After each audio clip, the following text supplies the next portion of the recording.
Before you try something, you calculate. Before you commit, you run the odds. Before you expend energy, you check the battery. You don't rush, you don't waste motion. You don't act unless it makes sense. And that discipline has probably served you very well. It's what we call the sage skin. The sage is the nervous system organized for perception.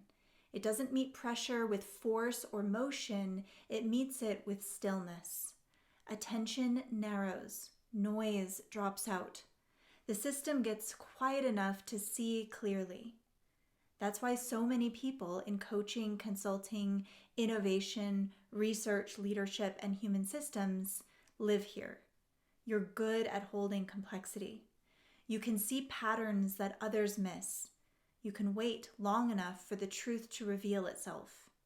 And at high capacity, this is wisdom. All right, before we go further, one quick orientation. Because insight lands different in different nervous systems, please pause this video. If you haven't already taken the quiz, go down into the description, take the somatic skins quiz, link below, and then come back. Everything that I will share next will make a lot more sense. Okay, now let me give you a concrete picture of the sage at low capacity, because this is where things quietly stall, and then we'll move into higher capacity. I worked with a founder once. Brilliant, articulate, deeply thoughtful. Every conversation started with insight.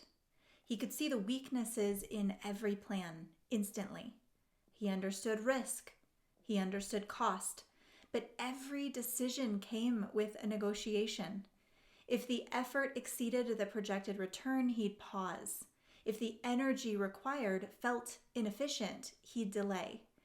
If the odds weren't favorable enough, he'd reanalyze again and again. He talked constantly about conserving energy, about not overextending, about being strategic. And this was becoming business hell for him. On the surface, it sounded reasonable, but over time, something became really obvious. He wasn't conserving energy, he was bargaining always with his own limits. He hadn't tested his capacity, and he didn't realize that capacity has range that can be trained. So he had calculated himself into a nice, neat corner. And when other people brought enthusiasm, momentum, or possibility into the room, his response wasn't curiosity, it was critique. He poked holes. He stayed one step removed. He sounded clever, but he stayed safe.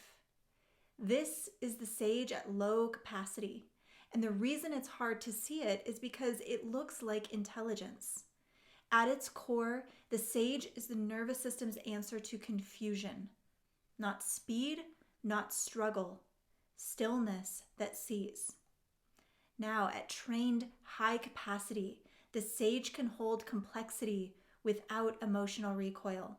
It doesn't rush forward into action, and it waits until the essential becomes visible. It clarifies and stabilizes everyone around them. But when capacity drops, that stillness turns into justified avoidance. Analysis replaces contact. Detachment replaces curiosity. And caution masquerades as wisdom.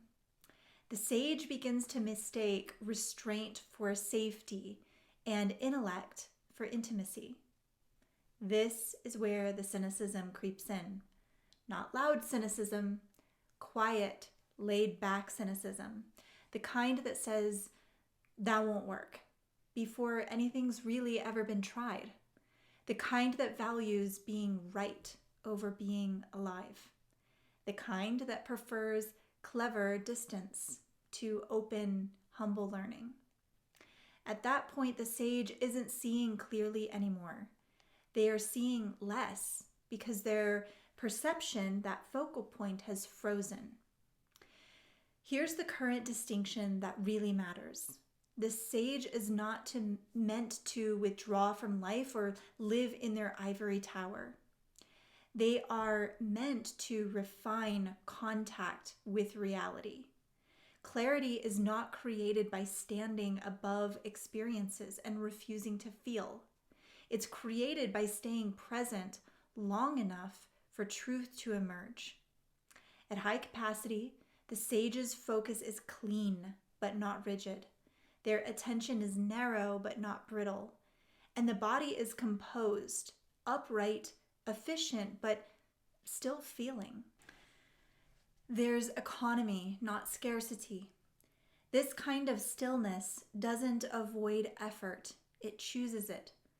But at low capacity, the sage starts negotiating everything down to what feels safest. Energy becomes something to guard and protect instead of something to develop. Action becomes something to justify instead of something to inhabit. And slowly, over the years, life will shrink to the size of what feels manageable. This is why so many highly intelligent people feel quietly stalled. Not because they don't know what to do, but because they refuse to move until certainty arrives. And certainty never does. So the real evolution of the sage is not just in loosening their focus, it's softening their edges of what they think they know. It's learning that perception deepens when it remains connected to their bodies, developed, and life and others. Wisdom does not come from withholding participation. It comes from discerning within it. Here's the integration I want to leave you with, just one. If you're a sage, the next time you catch yourself calculating, bargaining, or waiting for better odds, don't ask right away, is this worth the energy?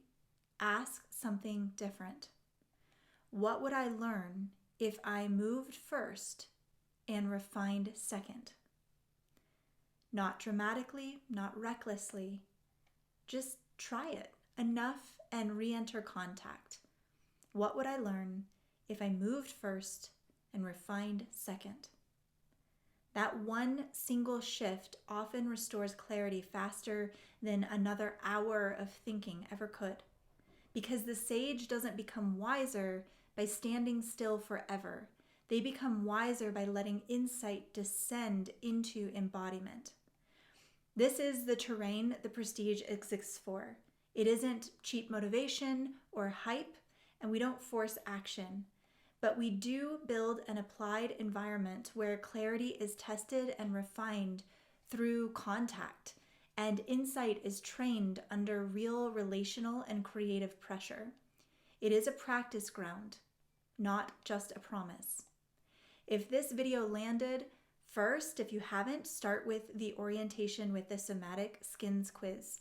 You'll get emailed a free ebook after that you can dive into, and it'll share more. How your pressure organizes in your body and how that alone can change how you decide, lead, and learn.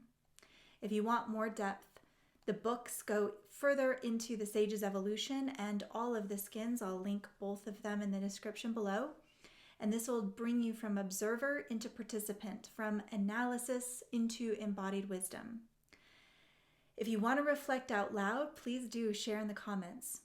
If you're a sage, where do you see your clarity protecting you? And where do you see it keeping you at a distance? Let that question give you a beginning of a very different relationship with your intelligence. If you've made it this far, thank you so much. Please do like and subscribe. It helps the channel out a lot, and I'll see you next time.